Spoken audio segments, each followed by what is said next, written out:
It can only be attributable to human error. You're entering Paranormal. He meddled in things that should be built. He meddled in Slug. things. He meddled in things. Where will we go next? This phantom from another time. No one, Mr. Mulder. That's it, man. Game over, man. Game over.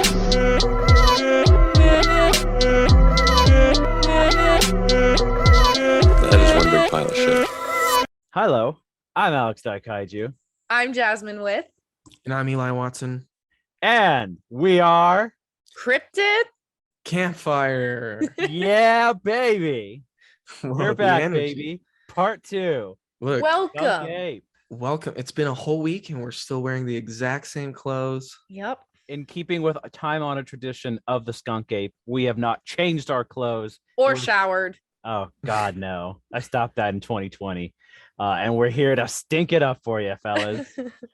So yeah, we did not intend for the Skunk Ape to be a 2-part episode, but we realized that we had a lot of information that we wanted to share, and so we decided to split it up. So our previous episode kind of established, our location being Florida. We talked about some early Native American legends, and we talked about the earliest sightings, and we went deep into Dave Shealy and his life and everything like that. So we made a good foundation for skunk ape conversation. So we're going to continue today's episode with some additional sightings that we wanted to share, some kind of well-known evidence, certain photos, certain videos that everybody kind of knows about and has discussions about. And then we'll talk about some possible explanations about what is the skunk ape, and we'll finish it off with something a little special. Yeah. Very special. Yeah. We're asking the question, what is it? What is it? So And what let's it do? let's just jump right back in. So one of the sightings that I didn't bring up in the last episode that I wanted to share took place in January of 1974.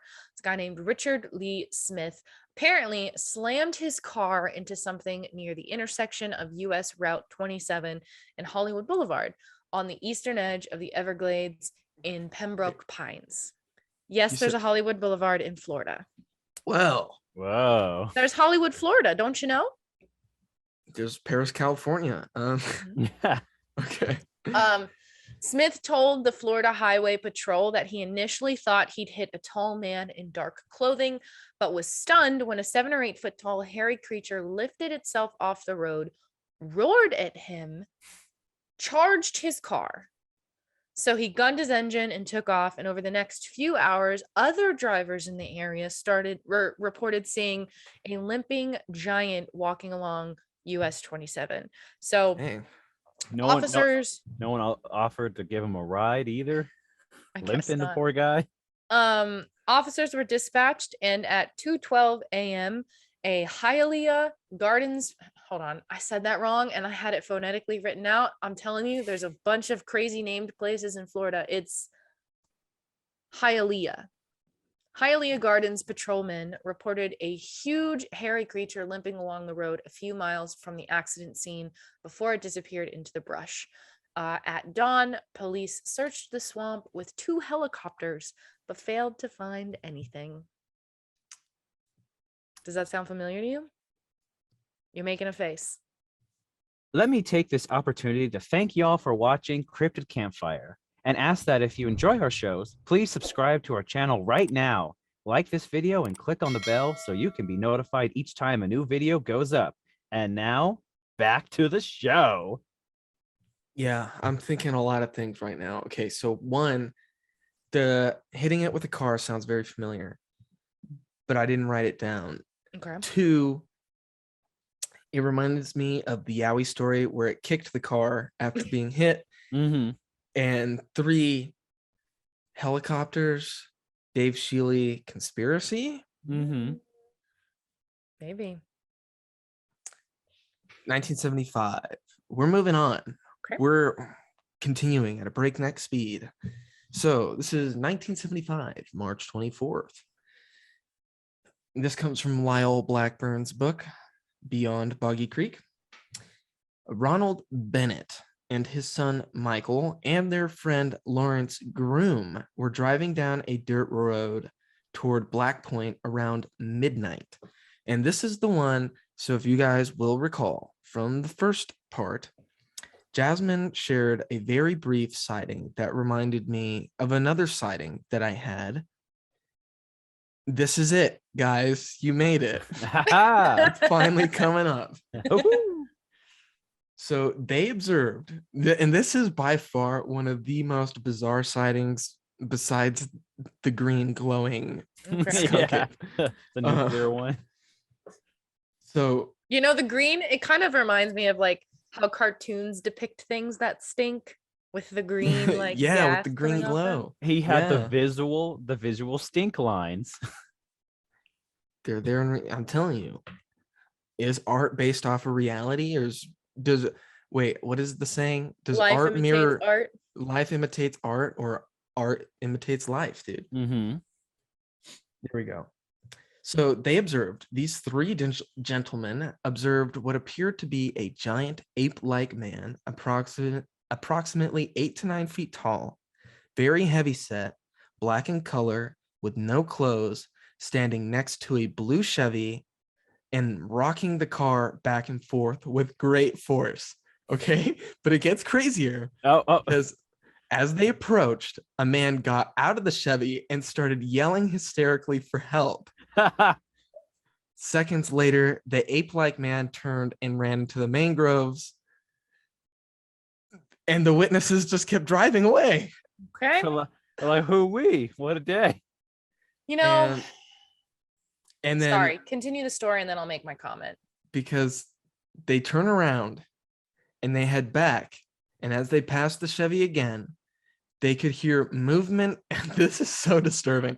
They could hear movement in the mangroves. I'm sorry, I'm laughing at this, but they could no longer see the owner of the Chevy. So they turn around and drive back, and they see. So this is Nobody's- the third time they're driving by. No. Second. So This is they went by the first time they saw the thing kicking at Okay. her, moving the Chevy, and then they turned around. Yeah, let me spell it Mean a out super Yui? clear. They drive past, they see this blue Chevy, this large man rocking it back and forth. As they get close to it, a dude comes out of the car and is like, help, help.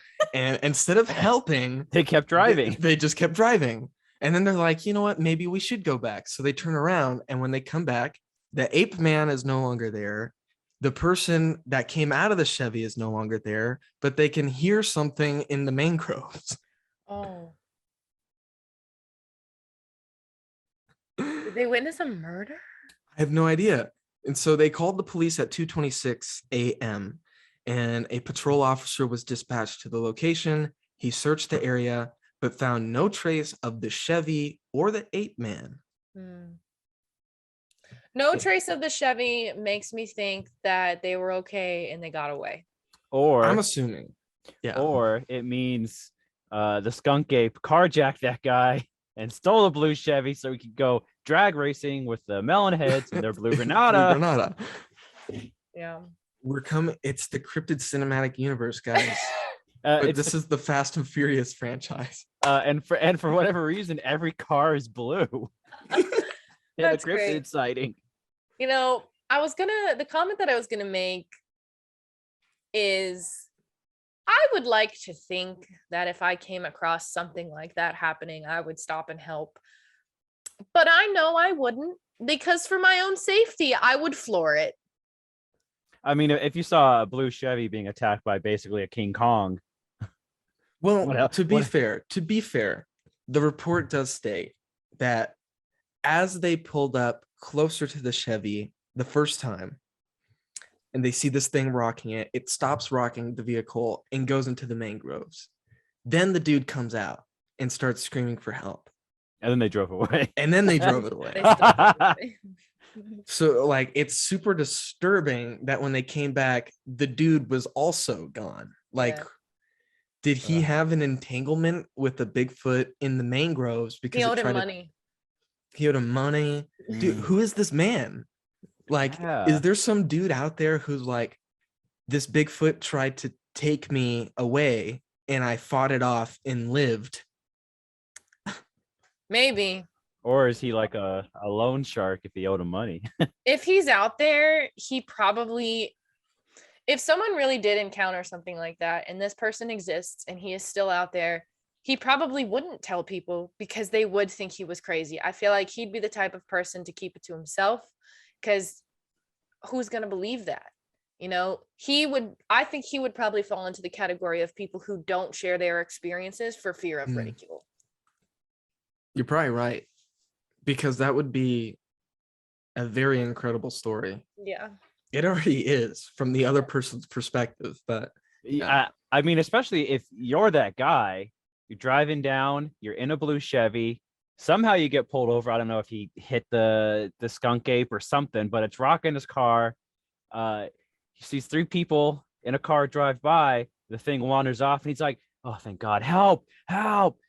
And then these three jerks just drove off and left me with this thing. Yeah. And there's his point of view. All right. So, Vietnam War veteran and former police officer Charles Stokeman, his wife Leslie, and 3 children lived on the ocean side near mile marker 94.5 on Key Largo. And on July 14th, 1977, Stokeman and his 13-year-old son Charlie were collecting bottles in the thick red mangroves behind their home when they caught sight of an enormous 8 or 9 foot tall skunk ape. Stokeman says, "It had a huge head and shoulders, long fur all over, and it stank like a dirty, wet dog. The noise he made was a high-pitched wailing." So, as far as I know, nothing else happened in that moment. Like, they just saw it. So after they saw it, Stokeman cleared about 30 feet of brush from around his home to discourage a return visit, like clear the area so there's nothing for him to hide in, nothing for him to like be in. But the overpowering stench of the skunk ape persisted over several nights. So they had local law enforcement receive a call about a massive creature crouched beneath the cover of a shed on the Stokeman property. So Monroe County Sheriff Deputy Bill Hayes, Florida Marine Patrol Captain Jack Gillen, and Sergeant Randall Chin from the Plantation Key Substation investigated. Officer Chin is the only one who I have a comment from, and he said there's definitely a problem there. These people are truly scared to death. So Mr. Stokeman, sorry, not Mr., Mrs. Stokeman, the wife, took the 3 children, fled to Homestead after she saw it outside of the bedroom window. So her quote is as follows: "Through a gap in the Jalasi," which is a hard word for me too. I didn't know what it was, didn't know what it meant, had to look it up. It's a certain kind of blind. Through a gap in the Jalasi window from where I was lying in bed, I saw these bright, colorless eyes. Colorless is an interesting adjective that she uses, but bright, if we're talking about the eye shine that we mentioned in our previous episode, that could make sense. You know, you see bright, colorless eyes. They must have been reflecting the backyard light like a cat's would. They were evil staring, and I could see the silhouette of its huge shoulder and head above an 8-foot bush 30 feet from the bedroom window. So she takes the kids and leaves. Mr. Stokeman stays for a little while. You know, he's trying to protect his home. He sleeps alone with his shotgun for about a month before he rejoins his family out in Dade County. But while he was still at his home, he also joined a posse of 4 other local men who self-proclaimed themselves as the Skunk Ape Safari, aiming to hunt and kill the creature, but they obviously had no success. That's a cool name, Skunk Ape Safari. That's our new band that we're starting. Or if we ever decide to do strictly a Skunk Ape podcast, we can call ourselves Skunk Ape Safari instead of Cryptid Campfire. Hello, boy. and welcome back to episode 200 of Skunk Ape Safari. We're talking about those skunk apes more and more each day. Well, Skunk Ape Safari could be the title for this episode. That's actually a really good idea. Okay, but you brought up the eye shine thing. I want to touch up on that Skunk Okay. Ape safari. Hold on, I'm writing that down. It's a good one. As I mentioned before, humans do not have the ability to Have shiny eyes, right? we don't have eye shine, Mhm. and because it requires an extra layer over the eye that only certain animals have. And it also should be noted, no primate has the ability to have eye shine. No gorillas, no chimpanzees, none of them have eye shine. So the fact that Bigfoot, skunk apes in general reportedly have eye shine is unique. If they actually do have eye shine, it would be a very unique trait to those primates. Thank you for my TED Talk. Oh, fantastic. What other sightings do you guys want to talk about today? What do you have? So I lied and I only had that one. That was like Okay. super exciting. That's all right, because I think that the next thing we can talk about is pretty substantial. We're going to talk about the Mayakin photos. Yes.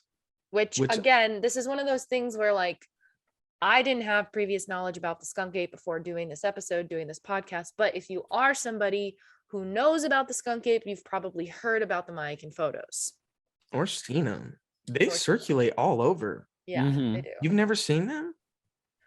I saw them for the first time when we briefly mentioned the skunk ape in our Bigfoot mountain episode where we talked about different Squatch types. Yeah, I'm sure we butchered it. We didn't butcher it that much. We just didn't give very much information. And you also called Sarasota Ceratosa. Typical. Hey, it was like season 1 Cryptid Campfire. We had a lot of kinks to work out. It wasn't season 1 though. That was technically, wouldn't that have been? It would have been tome 2. Tome 2. Go ahead. Tome 1 is like the pilot season. It doesn't really count. It's us getting on our feet. Tome 2 is kind of like season 1. It's kind of rough, but it's got a lot of charm, folks. Yeah. So leave us 5-star reviews on Spotify. We're in tome 9 now, guys. Yeah. Tome IX. It's so weird. Which means the next tome is tome X. X for the X-Men. That means we got to go to space. Amazing. So I actually did read a handful of different dates for when this event occurred. Not the event itself, but like the event that we're going to talk about. I'm getting ahead of myself. Basically, what happened is sometime in December of 2000, the Sarasota Sheriff's Department received an anonymous letter with 2 enclosed photos from a woman purporting to show what her husband believed was an escaped orangutan that had been stealing apples from their back porch over multiple nights. The reason that I have problems with the dates is because different articles say that that letter and those photos arrived on different days. Okay. I have some clarity probably for you. Okay, great. Because this handy dandy book here, Bigfoot, The True Story of Apes in America, written by Lauren Coleman. Lauren Coleman was more or less one of the first people to look into these photographs. More or less. At least he's the one who compiled all the information on it. So he has a pretty clear timeline set forth on who was doing what, when the photos arrived, etc., etc. So if you would like, I can share. Yes, break it down for me, please. Okay. While I chug water from my 64-ounce water bottle. Share the timeline. So Saratoga County, just kidding. that just cracks me up that I said it so wrong. I thought once we fixed, episode 1, the Battle of the Lake Monsters, my sins would be gone, would be purged. But lo and behold, there's more to atone for. The atonement begins 2022. Okay. So Sarasota County, which is just north of the Everglades, I think it should be noted, well, actually has been home to many sightings of skunk apes in the past. So it's not like it's out of the blue. Plus, we're kind of in the big Cypress Everglades area. So it's nothing new. I don't know why I'm sharing this information. So it's the year 2000. An elderly couple living near I-75 in Sarasota County experienced routine visits from an ape-like animal. They thought it was an orangutan, an escaped orangutan. And it kept taking apples that their daughter had brought down to them from somewhere up north. I'm not sure where. And so this happened 2 nights in a row, to where they had left them in a basket outside on their back porch and had taken some apples. So on the 3rd night, they were like, let's do a little experiment. So they left out 2 whole apples and 2 apples cut in half on their back porch. And so the woman who describes her and her husband as senior citizens, so we can guesstimate that they're at least over 55 years of age, heard some deep whoomp sounds, quote unquote. And so she went outside with her camera in just kind of aimed it blindly because she couldn't really see. She aimed it at the hedgerow at the back of her property. The flash was on. And so now I'm going to read a direct quote from the letter, which I will get to in a moment. Before you do that, correcting another mistake from our previous Squatch species episodes in Bigfoot Mountain, we had incorrectly said that for one of the photos the flash was off, but the flash was indeed on for both photos. Both, which is pretty self-evident. I know, when you look at the pictures, it's very obvious that the flash was on for both photos. Oh boy. Who said that? Was it me? You did. Yeah, see, I knew it. I'm paying for my sins. All right. So in the letter, I will explain this letter. This is a letter written by this woman, and I will explain that more in detail in a minute. But this is directly from the letter. It froze as soon as the flash went off. I didn't even see it as I took the first picture because it was so dark. As soon as the flash went off for the second time, it stood up and started to move. I then heard the orangutan walk off into the bushes. From where I was standing, I judge it as being about 6.5 to 7 feet tall in a kneeling position, which is already much larger than the average orangutan. So if it is an orangutan, it's like an enormously large orangutan one. Yeah. It's like King Louis. King Louis. As soon as I realized how close it was, I got back to the house. It had an awful smell that lasted well after it had left my yard. The orangutan was making deep whoomp noises. It sounded much further away than it turned out to be. I was about 10 feet away from when it stood up. So they actually, this isn't frequently talked about, but the woman actually admitted to doing another experiment. Well, it was actually her husband who tried to do a little experiment the night after, to where they repeated the same thing. They left 2 whole apples out and 2 apples cut in half out on their back porch. He just wanted to see it because she was the only one who saw it. He was still in the house. She went out, took the photos, was like, oh, he wanted to see it. So he attempted to lure it back in. It did come back. It took only the whole apples, not the cut in half ones. And then it never showed up again, as far as we know, because she never wrote another letter.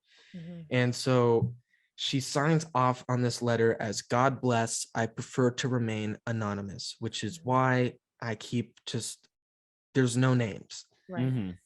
She sent this to the Sarasota Sheriff's Department on December 22nd, 2000, enclosed with the 2 images, which are now all over the internet.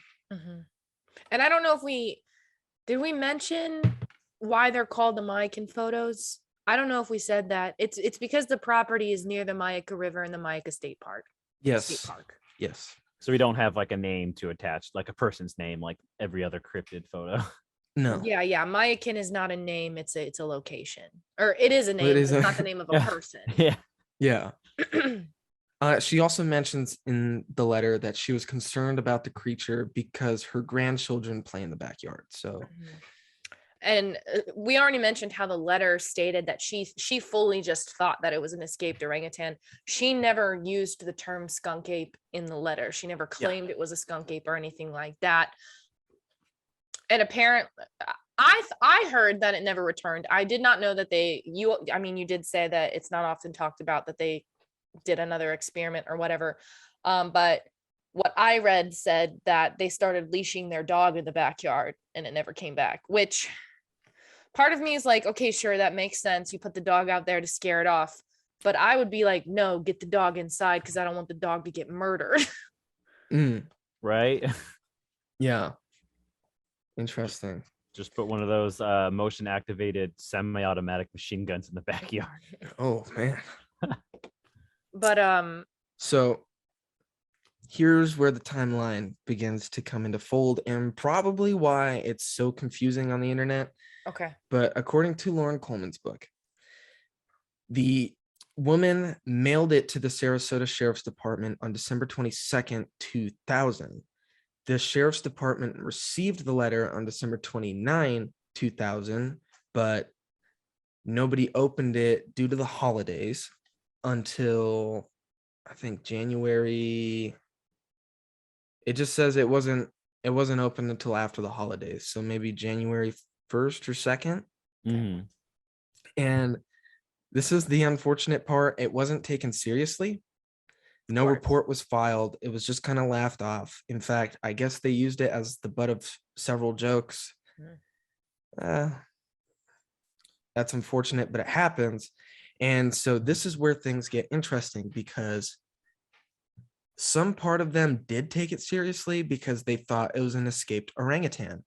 And so the animal division called David Barkasay, who was the owner of Silver City Serpentarium, about a potential orangutan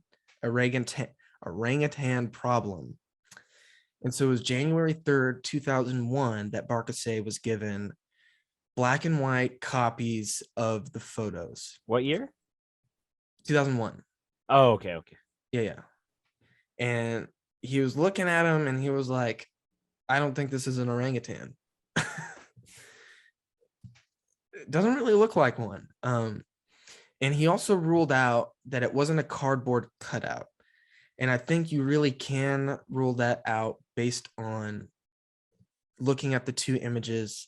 It's very clear it's moving. It's not taken from a different angle. The actual creature has moved. Like it's three-dimensional. Like And so Barkasay actually tracked down the photo processing numbers that were on the prints and discovered they were developed near an exit just off the I-75, but he couldn't figure out who took them or who paid to have them developed. So again, another dead end there. But I know we keep talking about, that's kind of like where the story ends, and it brings us to kind of the analysis of the photos afterwards. Which a lot have been done. But I do want to share this first right off the bat.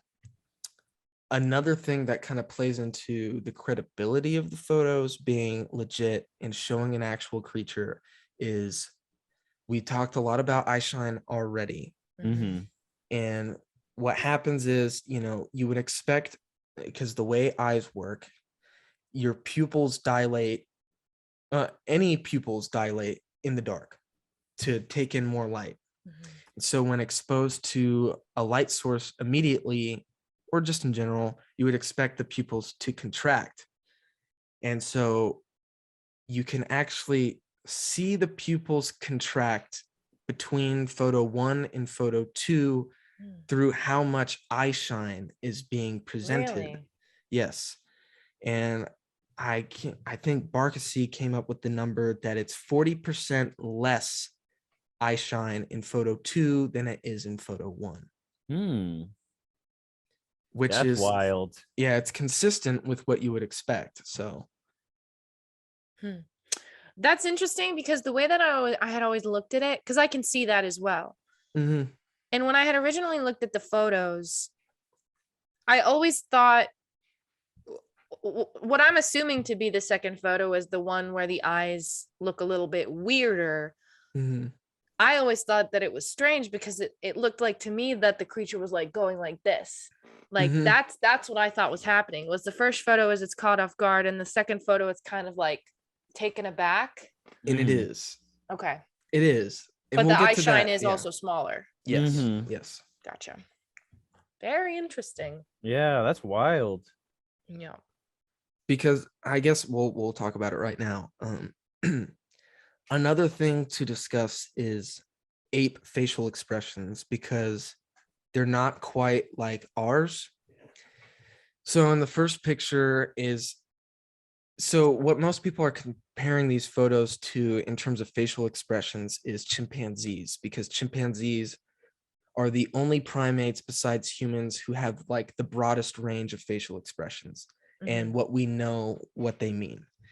And so one of these facial expressions is called the full-on grin, which looks very much like a smile, but what it is it's an expression of fear or anger. That's what's happening in the first photograph, at least from what we can tell. It's kind of grinning, and Mhm. it's being taken off guard. As we can see, it starts to move back. And according to the witness testimony, it walked away. So we can assume that it's an expression of fear in that situation. Mhm. The second photo appears to show like it's called the scream face, Which is an open mouth. which is an open mouth, which means it's like basically a signal of like, I'm running away now. Like I'm Mhm. freaked out, I'm going away, which is again consistent with the witness testimony. Yeah. So yeah, that's wild. It is very interesting. Ugh. And we may talk about it again later when we get into sort of like explanations and kind of trying to debunk the skunk ape. But there's a lot of people who claim that the creature in these photographs is indeed an orangutan. Mhm. My biggest issue with that is the color. Yeah. Like this is clearly a black and gray haired creature. And I don't know if black haired orangutans exist. Maybe they do. Maybe I'll find out right now. But for the most part, most of their bodies are covered in hair that's generally red. This is interesting. I'm finding this out in real time, guys. Most of their bodies are covered in coarse hair that is generally red, but ranges from bright orange to maroon or dark chocolate. Mm. That changes things, man. But at the same time, didn't we say that primates don't have eye shine? Yes. So Mhm. if it was an orangutan, it wouldn't be showing eye shine because it's biologically impossible. Yeah, which is blowing my mind right now. Kind Yeah. of crazy. Like looking at these photos. So I've seen these photos for years. Mm-hmm. But like getting the context of eye shine and the more of the story that you filled in with it, I'm like, these photos are amazing, and everyone's like dismissed them and moved on. This Yeah. is so interesting. Well, my buddy Carrick, I haven't had a chance to ask him how he came to this conclusion. I'll probably throw it in the blog because he'll get back to me in the morning because he's asleep right now. But he told me he was going to do this earlier today when we were discussing the skunk ape. He basically, using the image, came up with an estimate of how big it is. And I'm assuming maybe he did some leaf measurements, because his guesstimate was that at the bare minimum, it has to be 1.8 meters tall, which translate to 6 feet, which I forget what she said. The witness said, what was it, 8 to 9 feet? Already that puts it at 6 inches taller than the average size of an orangutan. So already at a bare minimum, we're looking at something that is larger than an orangutan. Mm-hmm.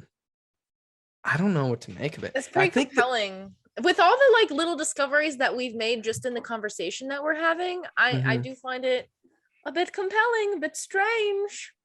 I think the biggest thing working against it is the fact that the witness and the person who took the photos chose to remain anonymous, and we Mhm. couldn't find out who it was. Yeah. But at the very least, nobody really, well, I shouldn't say nobody. The consensus is that it's not a hoax, but we don't know what it is. But there are some people out there who do think it's a hoax, and they have their reasons for believing it. And you can read those theories online. Carrick did a video on it on Crash Course Cryptozoology. But as far as I've found, none of those hoax theories really have any solid proof or Mm. concrete evidence to them. So it remains a mystery. It remains a mystery. All we have Yeah. are the photos. Mhm. I think the next investigator / Bigfooter that we wanted to talk about was Stacy Brown Jr. Is that correct? Yes. Cool. First thing I read about this person was that he made a Bigfoot themed commercial for the Kia Drives Creativity Video Contest. I did not know that. I was a little thrown because I thought that maybe that's all that he had done. And I was like, what is this crap? The Because- Kia Drive It. Because he posted what he alluded. It's so good. Like a Bigfoot commercial for a car dealership. So good. He posted on social media what he alluded to being an authentic Bigfoot photo, but later explained that his only intention was to create hype for this project. And the figure in the photo had actually been a friend in a costume, and his commercial had reached like 4,000 plays on Facebook at the time. Mm. And he actually did win first place in the Kia of Tallahassee contest. Nice. But there's more to him than just that. He's not just a hoaxer in that sense. He was apparently named the 2016 Bigfooter of the Year. I could But- not find any confirmation on that. Oh, I'll tell you exactly what that is. That is from the Bigfoot Times, written and published by Daniel Perez since the 90s. He always selects Bigfooter of the Year, which I think Bigfooter of the Year for 2020 was, oh man, I'm blanking. It's someone I know personally, but I also have a buddy of mine who his name is Kip Moral. He's a big researcher. He's part of the Bluff Creek Project. He's has an ongoing joke that he is last year it was 17-time Bigfooter of the Year. I'm sure in 2022 it's now 18-time Bigfooter of the Year. He just claims it every year and tells people that's what he is. It's always a joke because he knows Daniel Perez. But yeah, it's funny. But anyways, yeah. But Stacy Brown Jr. is one of the Panhandle's most notable Bigfoot hunters who propelled into the national spotlight in 2012 when a video that he and his father filmed together in Torreya State Park got a lot of attention. Yeah. So you can find this video on Stacy Brown's YouTube channel, which is called Bigfoot Stacy. He posted it in 2012. But in the video description, he doesn't really list any details. He instead lists links to two different sites that apparently have the information. One of those sites being the SasquatchHunters.com, which actually doesn't exist anymore. Oh. But the other one being Cliff Barrickman's website. Am I saying his last name right? It's Barrickman, right? Yeah. Oh, Cliff. He did a full-on investigation into the video. And we'll get to talking about what the video shows in just a second. But Cliff's site is still up and running, so you can go to his website and read his full investigation. He did an analysis when the video came out, and then he actually ended up going out there to meet Stacy Brown Jr. and his dad and take his own measurements and everything like that. And apparently, the site where the video was taken was also remarkably close to where Cliff had also recorded a whoop vocalization. Mm. So getting to the content of the Can I say it's also close to the river Apalachicola, Hey. which is presumably what the Apalachicola Gazette is named after. yeah. So- We could only hope so. So there were apparently no other campers or people of any sort in the area that they were on May 8th, 2012. And to my understanding, they were out there specifically looking for Sasquatch, for Bigfoot, for the skunk ape. Right. Well, Dad was along for the ride. Okay. Dad was didn't along for the ride. believe. He was Gotcha. like, whatever, my son is into this. I just want to spend time with my son. But he was the one with the camera. And I don't know technology terms, so I don't know if this is something you're supposed to say as a word or if it's something you're supposed to read the letters of. Okay. Can you tell me, Eli? Okay. What is it? Do you know what it is? Do you know what it is? No, just say it. Spell it out however you want. FLIR. Oh, it's a fleur. It's a Fleur. fleur. Is Yeah. that what you're supposed to say? Yeah, it's fleur. Okay. It's the company. Is that a I think. brand company? Okay, It's cool. a brand. They I think they're based out of Washington. I've used Fleur before. Really cool. Like, it's just a thermal imager. It picks up Yeah. on heat signatures. Cool. So that's what Stacy Brown Sr. was using. He had a Fleur Scout thermal imager with which he was continually scanning the nearby woods. That's the exact one me and Alex used on our Sweet. trips. So Again, I'm just gonna read what this says. I don't. It explains what it means, but like I said, I don't understand technology very well. I sound like such a dummy right now, but he had the polarity switched on the Fleur so that the warm things in the viewfinder appeared black as opposed to the more commonly used white. yes. So it's so crazy because I know exactly how these things work because I've used them. There's different modes. So basically, it's just picking up on hot things. So there's hot and cold, and you can change the colors to suit you however you want. So a lot of the times people will use what's called white hot. So hot things or warm things will appear in different shades of white to where cold things will appear as black. You can also do like rainbow colors, purple colors, but most people use either white hot or black hot. And so Stacy Brown Sr. or Jr., whoever set the mode, had chosen black hot. Okay. Can you make it look like predator vision? Yeah, it's kind of sick. Oh, that's It's kind of sick. sick. But the problem is with that is it's really distracting. So you can't like make out what you're looking at. Right? Like So- every time they show the predator's POV, I'm like, I don't know how he sees. Like, Yeah. So at some point in the evening, they had heard some knocks. So they Oh. walked. Well, did you get their technique for the night to No. Yeah, so they weren't like actively running around in the swamp. Mhm. What they wanted to do, and presumably because Dad was there and not into the research really, is they were sitting at camp playing rock music, specifically White Zombie, really loud. This And does in a- sound familiar, but I Yeah. didn't write this down for some reason. They wanted to bring them in, which is something that I have tried with some people. We had no results, but apparently they heard a knock that was so loud that they heard it over their music, Hmm. whoa, over White Zombie too? over White Zombie. Ooh, that's nuts. Yeah.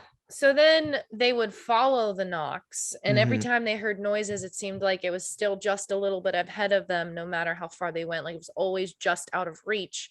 And then suddenly, Stacy Sr. saw a heat signature from behind some trees a little way off in the palmettos.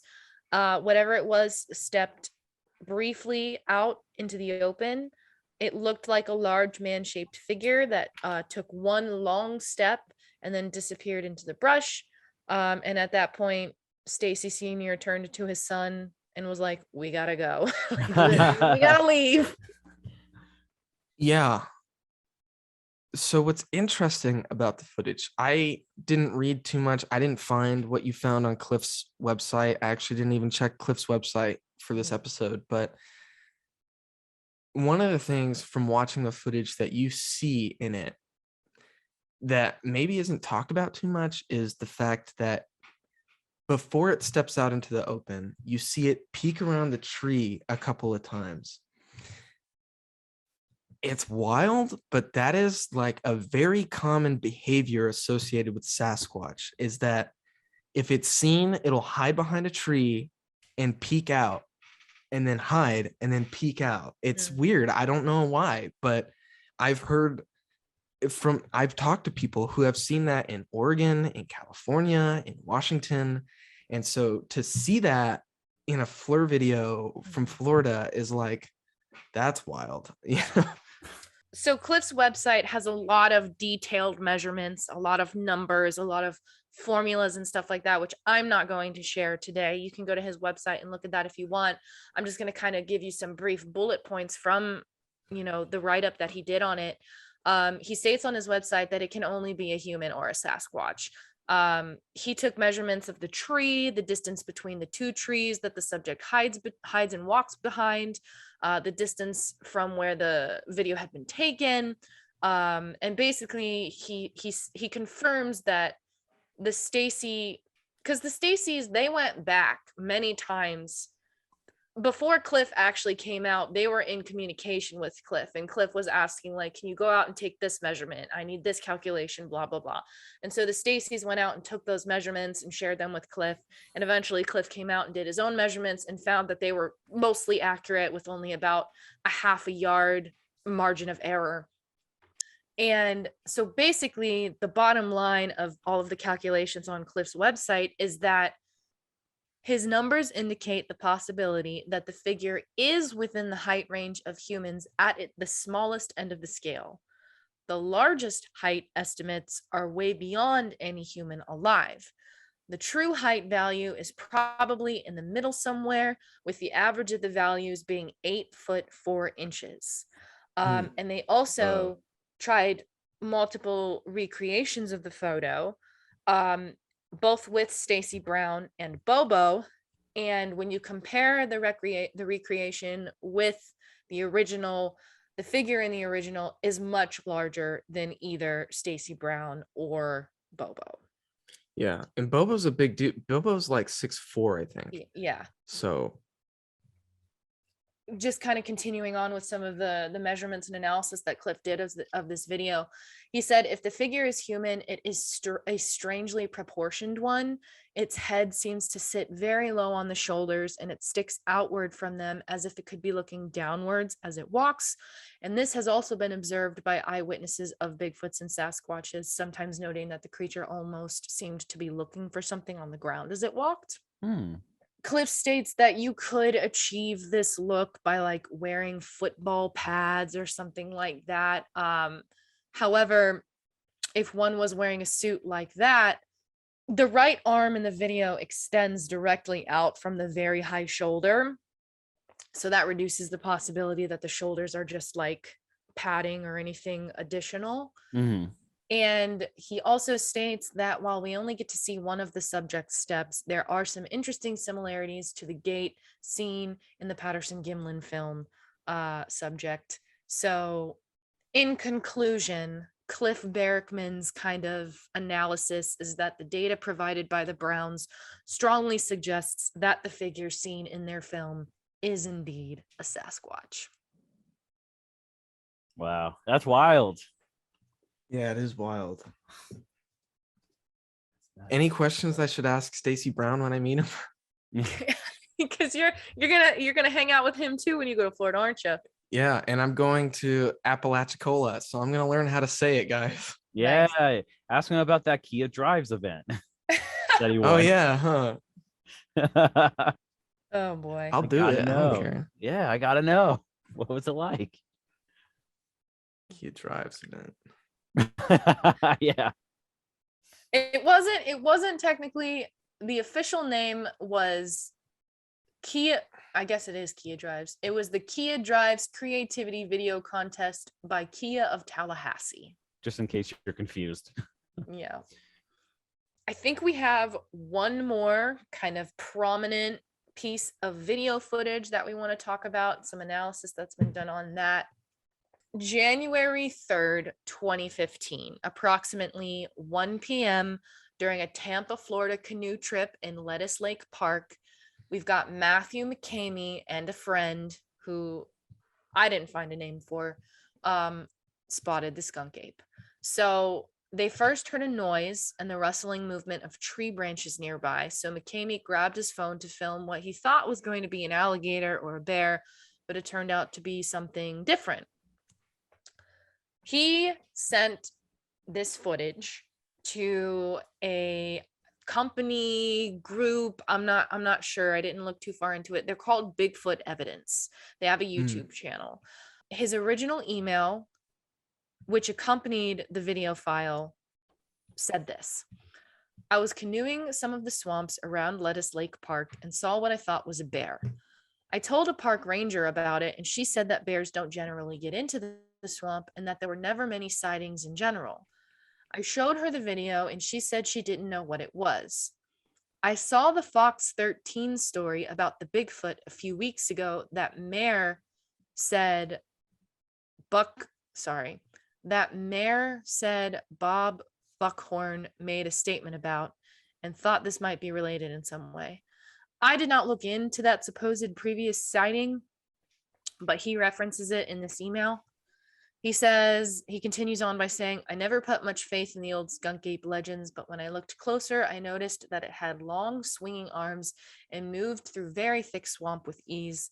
Certainly can't explain it myself. I didn't get very close, but I hope this footage can be enlarged. And there are a handful of people who have enhanced the video by like stabilizing it, cropping it, zooming it, and everything like that. It's another weird one. Yeah, it's very clear. I think I was surprised because I didn't realize it was so recent, like 2015. Yeah. Which probably explains the clarity, obviously. But I really feel like if there was nothing in the way, because it's clearly in the swamp, there's mangroves all over the place. I feel like if there was nothing in the way, it might be some of the best footage out there. Yeah. I mean, it's straight up like you can see the movement because there's a lot of like Bigfoot videos where you're like, what's going on? Like I see movement, but you can literally see what looks like this creature bent over in the water, sticking his arm in and like maybe drinking from it, and then he slaps it and like splashes and whatever. I'm assuming the gender of the skunk ape. Yeah. It's got a lot of definition, like you're saying. Yes. So that's the crazy thing is you can see the shoulder, you can see the arms move. Even there's a point where it kind of like it looks like it's like adjusting itself, and normally any other video would just be like a big mass, but you can see like the shoulders and the arms and like the shape of the head. It's pretty wild. Yeah. McCamey claimed that the only reason he stopped filming was to leave, like for safety, like to get out of there because they didn't know what it was. Yeah. Eventually, Phil Poling, who was a former Oregon police officer, saw the video. He actually left his career as a lawman in favor of running an investigative Bigfoot website that examines any and all available evidence about the creature. I don't know if he's part of Bigfoot Evidence. I didn't look into that. They may be one and the same. I don't really know. But he noted that the animal in McCamey's film indeed appeared ape-like in its movements, ominously composed, and even reacted instinctually to the sounds of McCamey's canoe oars hitting the water. He said, I came away from this with a distinct impression that I have no idea what it is. It could be a guy in a costume, or it could be the real thing. I do not know. McCamey sent the original copy to Bigfoot Evidence, not asking for anything in return. So we're sitting here talking about how compelling it is, but there's people out there who are like, this is obviously a hoax. Ben Hansen, he's a regular Huffington Post analyst of things related to Bigfoot and UFOs.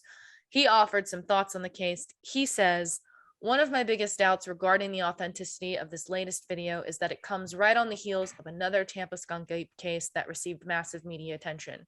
Again, supposed massive media attention. I did not come across it, nor did I look into it, but McCamey does reference it in that original email. Ben Hansen continues to say the likelihood that this video is a product of a copycat hoax is quite significant given that Tampa and Bigfoot have been in so much of the spotlight this month, and the former case has largely been deemed a hoax. Within the actual content of the video, there's not much we can point to which would dismiss it outright as a hoax.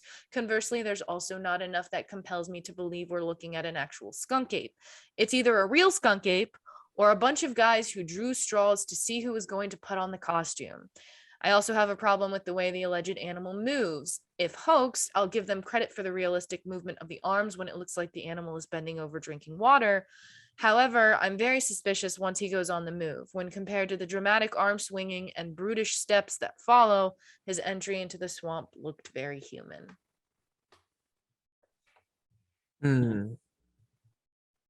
I too dislike fun. Like it's just like such like a boring response to like a cool video. Well, I mean, one of the biggest problems with hominoid creatures is the fact that they can be so easily hoaxed by a human. Yeah, I know. It's disappointing. But I don't know, dude. I don't know. That video is wild. I don't know where I fall on it, honestly. I know. It's crazy to think like we're looking at the skunk ape and it already has way more compelling evidence just to like look at compared to like Nessie or Bigfoot. Yeah.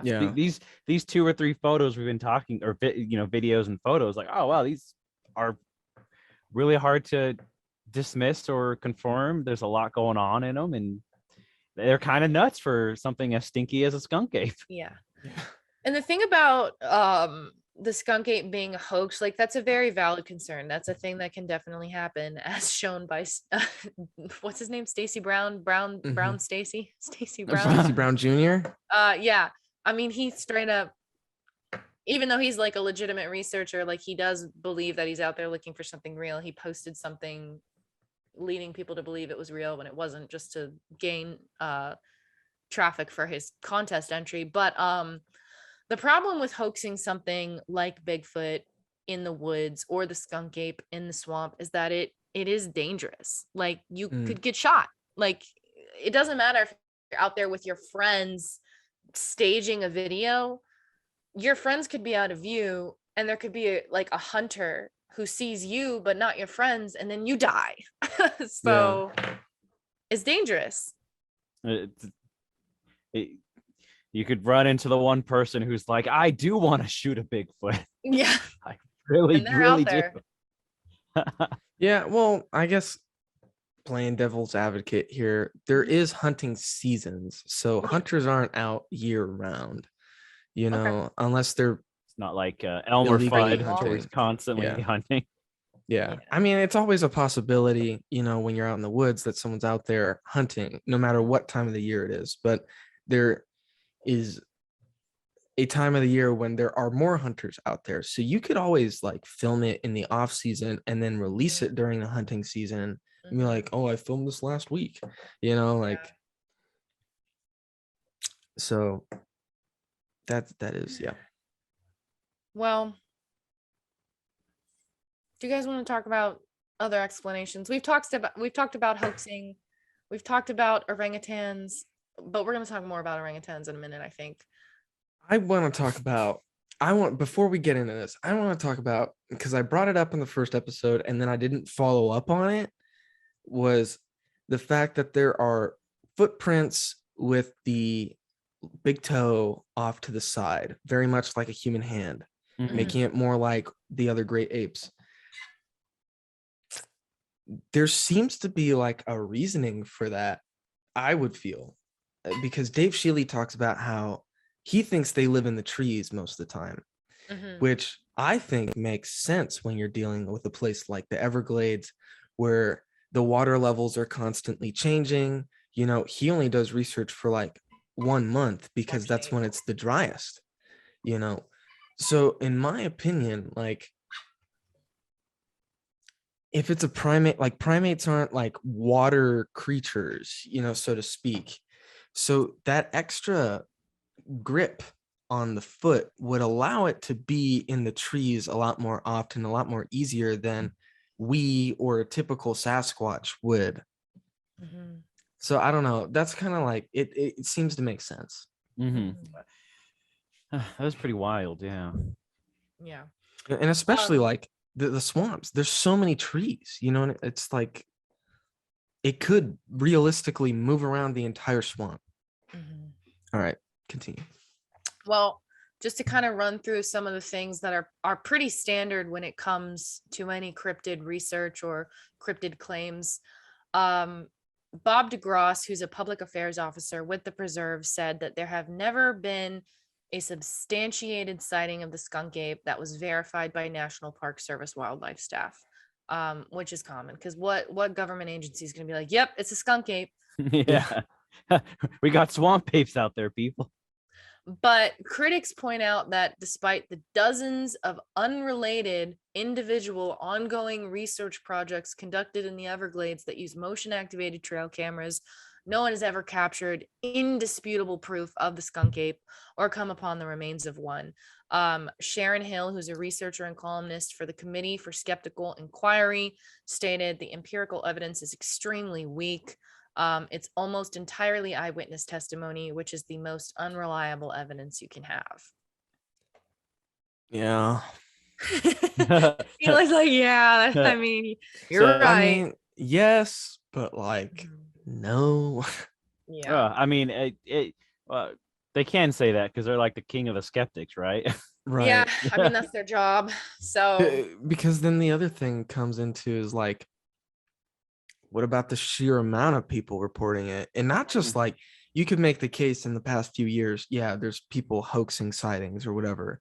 But like, there definitely are. yeah, but like 1884, they're like, yeah, this is gonna fool people in 2022. Like, they're not You thinking guys, I that. got an idea for a great practical joke. It's gonna Yeah. kill 100 years from now. Best prank ever. Yeah. I didn't go very deep into this time because, you know, we had so much content to discuss. I didn't really feel like diving into scientific biology and species and things like that. But, you know, there's the typical argument that some Bigfoot believers say the creature could be a population of an ape species thought to have gone extinct millions of years ago, such as Gigantopithecus or Paranthropus. Paranthropus, yeah. Yeah. Yeah, that. And this is something that we've talked about numerous times before about species that were thought to have gone extinct but weren't. A new one I read about this time around was the Chicoan Peccary, which is a wild pig-like mammal native to South America. It was initially known only from fossils that were found during the 1930s, but then in 1971, scientists realized that thousands of them were alive and well in the Chico region of Argentina. So during the intervening decades, biologists had been certain that the peccary was long extinct, but local residents were just well aware of the animal's existence the entire time. Like, it was just there. Yeah. So that's just another example of how, you know, the modern science world can say, oh, this thing doesn't exist or this thing is extinct, but it's actually out there just roaming free. Yeah, the scientists need to stop saying that. They need to stop saying like, oh, this doesn't exist. I mean, how many times can you have egg on your face before you're like, you know what, let's not have a concrete conclusion until we see it, because they're like, yeah, you know what, these little baby piggies, they're gone, they're extinct, goodbye. And they're like, oh, hey, we're right over here, we've been here this whole time. Or like the coelacanth, they're like, the coelacanth hasn't been around for millions of years, and there's this whole population, they're like, you want to buy one for $5? Like, yeah, check. Crazy. Ugh. Did either of you read anything about the primate facility yes / facilities in Florida, which yes give validity to the claims that skunk ape sightings could potentially just be escaped primates? yes So what are these, like, ape facilities? So This information comes from the same Smithsonian Magazine article that I've talked about a little bit. I don't think I don't know if I've mentioned it in this episode, but I definitely mentioned it in our part 1 episode.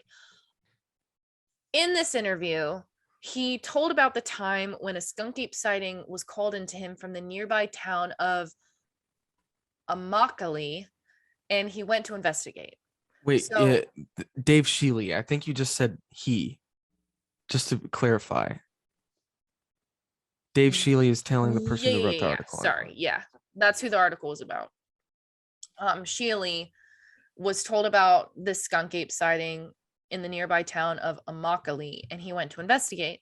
He followed a pair of tracks until they came up against a barbed wire fence that enclosed a mysterious primate breeding facility. And so he stood there and he was listening to the whooping cries of the monkeys before following the tracks as they continued away. And he speculated that the skunk ape had been attracted to the fence, to the perimeter of this facility, because he or she heard the cries of the other primates in there. And he had previously heard rumors of a place like that and believed that the location might not even be coincidental given the presence of a large ape indigenous to the surrounding area. So the guy who wrote this article for Smithsonian Magazine, his name's Joseph Stromberg. And he thought that that sounded pretty far-fetched. He wasn't so sure that something like that actually happened. So he did his own digging. Eli, if you read this article as well, Yeah. right? Do you want to continue the story? I don't have the exact name, but he essentially found that facilities like breeding areas, like breeding facilities for primates do exist in Florida, which is so strange in and of itself. I also like how, even though he did his own research, he still refers to it as a mysterious breeding facility. It's like, Well, no, it actually like is there. It's like it is there, but it is mysterious because, okay, so he's out there. He went to do this interview with Dave Shealy. He's in the area. He pulls over at the Big Cypress Welcome Center and he pulls out his phone and he searches primate facility Immokalee on his phone. Primate Products Incorporated comes up. It's a facility that breeds several species of macaque. I don't know the proper one. Macaque monkeys with a total capacity of about 1,500. And it's been the subject of frequent animal rights protests. And so he was able to find the coordinates, he found the address, and he drove up there. He drove 45 miles north to go see what this place was. And when he arrived, he found a huge sign hammered in to 2x4s set in fresh concrete, and it read, "Warning, private property. If you are employed by a local, state, or U.S. government agency or are a curious individual, you must have prior permission to enter this facility. Permission to enter is not permission for sightseeing or looking around." So that's the sign that's at this entrance. So he didn't stay. He didn't decide that he wanted to get arrested for poking around a monkey place. A monkey place. So he left. But as he was leaving, he realized that there is a big possibility that the whole skunk ape thing might just be a case of mistaken identity, and that the skunk ape actually was escaped primates. Yes, but then we still get to the thing with the size. Yeah, exactly. I mean, unless they're breeding bigger ones in that secret monkey place, right? I don't know. Well, I don't know, because like I think a gorilla is the largest primate. Even, I mean, height wise, when it stands up on 2 legs, I think they're only like 5 to 6 feet tall. You know, so humans are easily taller than a tall gorilla. We're talking about primates that are anywhere between 7 to 9 feet tall, you know, like I don't think a macaque is going to be like, oh man, I saw this macaque, or I saw this, you know, monkey, and I think it's 7 to 9 feet tall. And it's, I just don't see it. Yeah. It's the biggest issue with that, and the fact that there are self-sustaining monkey populations in the state of Florida. But again, none of them are as big as what these skunk ape sightings claim to be. And maybe you can make the argument that people exaggerate or their eyes play tricks on them, because we've talked about that before, like when it comes to like things in the sky like thunderbirds or Mothman or whatever else. Like who can really make an accurate measurement with their eyes when they're looking at something, you know? I think there's some scientific studies proven that you can't make an accurate measurement based off just looking at sight it. alone. Yeah, It's you can't- impossible. yeah. But even still, I don't think it's like, I don't think you can grossly like imagine something bigger unless you're just like an exaggerator, you know, you're like, My dad is. Don't tell Yeah. him I said that. It's a good thing he doesn't listen to the podcast, right? But he really did see the Ohio grass man. Mm-hmm. yeah. But I don't know. I just don't see it. You know what I mean? You know what? Who knows? We had a report of a glowing green skunk ape.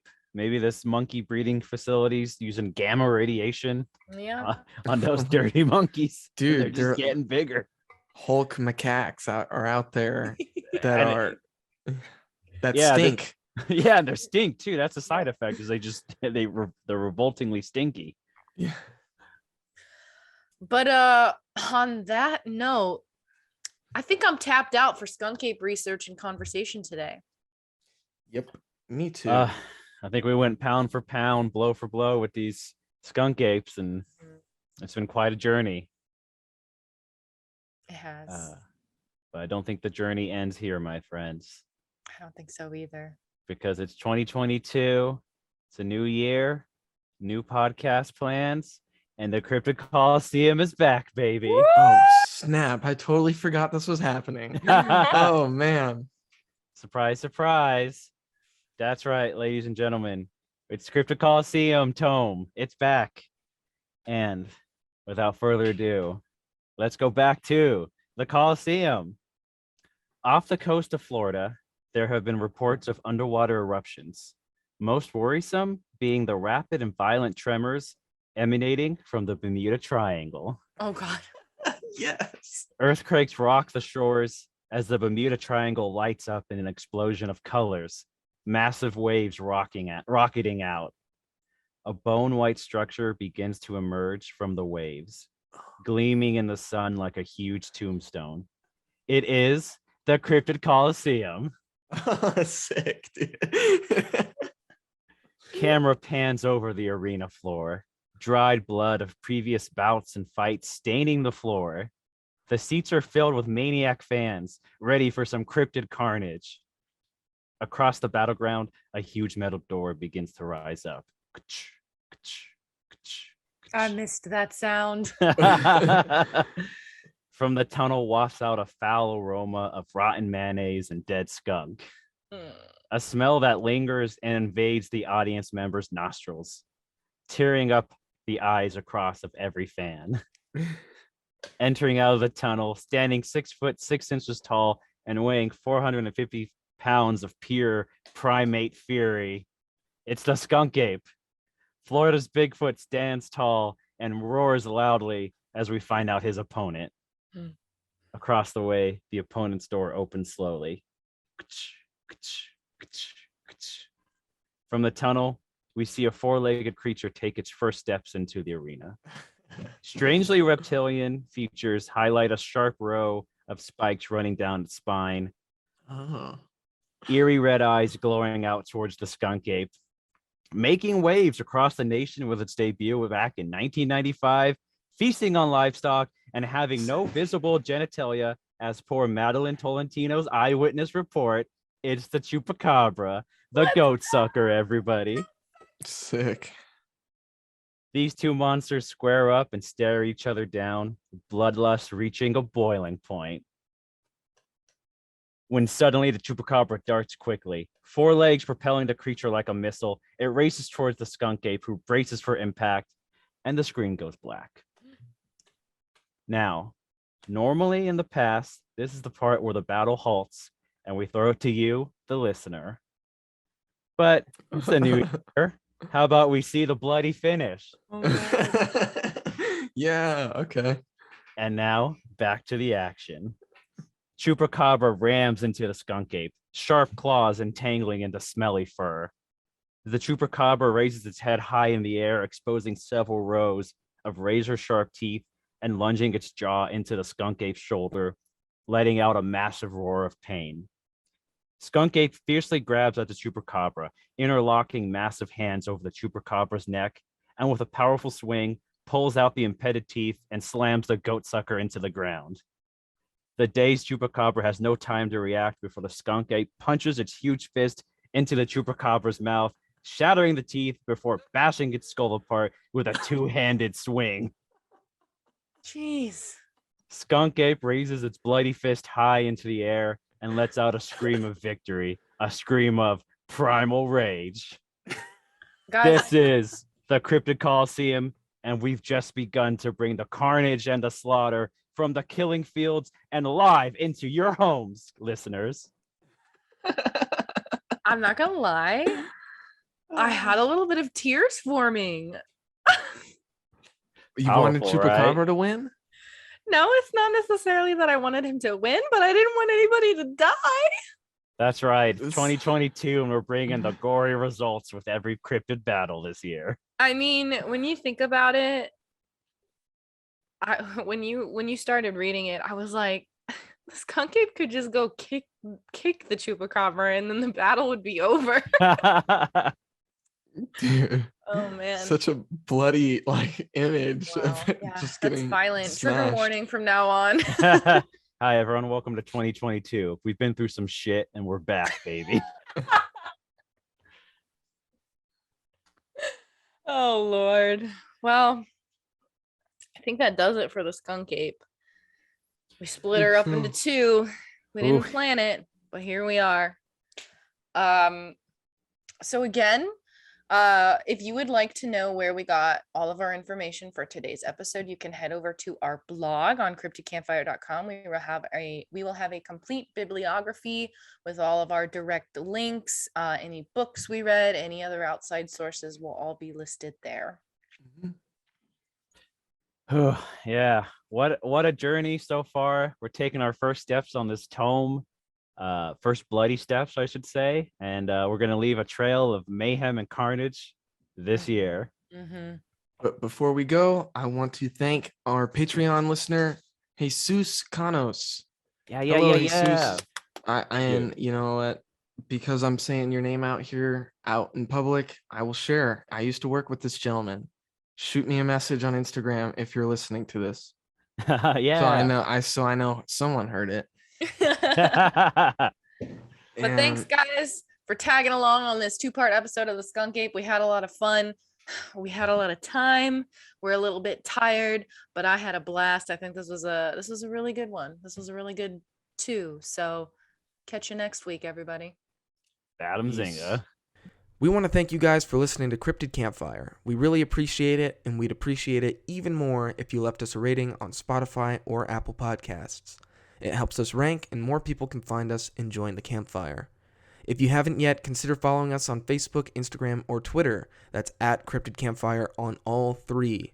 Be sure to check out our website, cryptidcampfire.com, where you can find campfire t-shirts and other merch, as well as our weekly blog, expanding upon what we talk about in the episodes. If you've done all that, consider subscribing to our Patreon page. $5 a month gets you access to exclusive episodes and wallpapers that haven't been released anywhere else. For the price of a coffee, you will be directly helping us make this show the best it can be. If you want to follow our hosts, you can find their personal profiles on Instagram at Jasmine May With, that's JasmineMaewith, at Alex Daikaiju, that's at AlexDaikaiju, and at the Eli Watson. Thank you, everyone, and see you next week.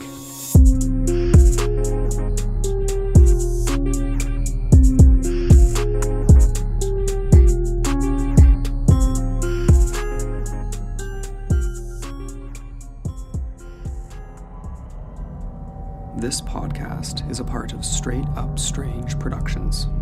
Discover more shows like this one at straightupstrange.com.